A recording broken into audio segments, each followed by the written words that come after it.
ಇನ್ನು ಮಾಜಿ CM S M Krishna Chamarajanagar ಜಿಲ್ಲೆಯ ಕೊಳ್ಳೇಗಾಲ ತಾಲೂಕಿನ ಮಲೆ ಮಹದೇಶ್ವರ ಬೆಟ್ಟಕ್ಕೆ ಭೇಟಿ ನೀಡಿದರು.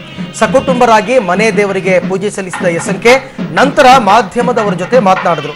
ನಮ್ಮ ಮನೆ ದೇವರು ಮಾದಪ್ಪ ದರ್ಶನಕ್ಕಾಗಿ ಕುಟುಂಬ ಸಮೇತ ಬಂದಿದ್ದೇನೆ ವಿನಃ ನಾನು ಬಿಜೆಪಿ ಸೇರುವ ಹಿನ್ನೆಲೆಯಲ್ಲಿ ಮಾದಪ್ಪನ ದರ್ಶನಕ್ಕೆ ಬಂದಿಲ್ಲ. ನನ್ನ ತಂದೆ ಮೊದಲು ಇಲ್ಲಿಗೆ ಕರ್ಕೊಂಡು ಬರ್ತಾ ಇದ್ರು, ಅದೇ ರೀತಿ ಇವತ್ತು ನಾನು ನನ್ನ ಕುಟುಂಬವನ್ನು ಕರ್ಕೊಂಡು ಬಂದಿದ್ದೀನಿ ಅಷ್ಟೇನೆ. ಇದರ ಹೊರತು ದೇವರ ಸನ್ನಿಧಿಯಲ್ಲಿ ರಾಜಕೀಯ ಸರಿಯಲ್ಲ. ಕರ್ನಾಟಕದ ಜನತೆಯ ಪರವಾಗಿ ಬರಗಾಲ ದೂರವಾಗಲಿ ಅಂತ ಮಾದಪ್ಪನ ಬಳಿ ಪ್ರಾರ್ಥನೆ ಮಾಡಿದ್ದೇನೆ ಅಂತ ಹೇಳಿದ್ದಾರೆ.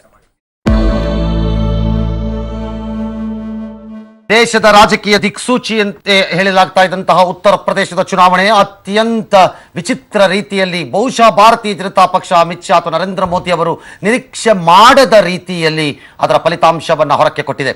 ಇಡೀ ಉತ್ತರ ಪ್ರದೇಶವೇ ಒಮ್ಮೆಲೆ ಎದ್ದು ನಿಂತು ಮತವನ್ನ ಹಾಕಿರುವ ರೀತಿ ಕಾಣಿಸ್ತಾ ಇದೆ. ದೇಶದ ಹೃದಯ ಅತಿ ದೊಡ್ಡ ರಾಜ್ಯ ಉತ್ತರ ಪ್ರದೇಶದಲ್ಲಿ ಬಿಜೆಪಿ ದಿಗ್ವಿಜಯ ಕಂಡಿದೆ. ಎಲ್ಲರ ನಿರೀಕ್ಷೆಗಳನ್ನ ತಲೆಕೆಳಗು ಮಾಡಿದೆ. ಮಹಾ ಫಲಿತಾಂಶ ಮೋದಿ ಪಡೆಯನ್ನು ಸಂಭ್ರಮದ ಅಲಿಯಲ್ಲಿ ತೇಲಿಸಿದೆ.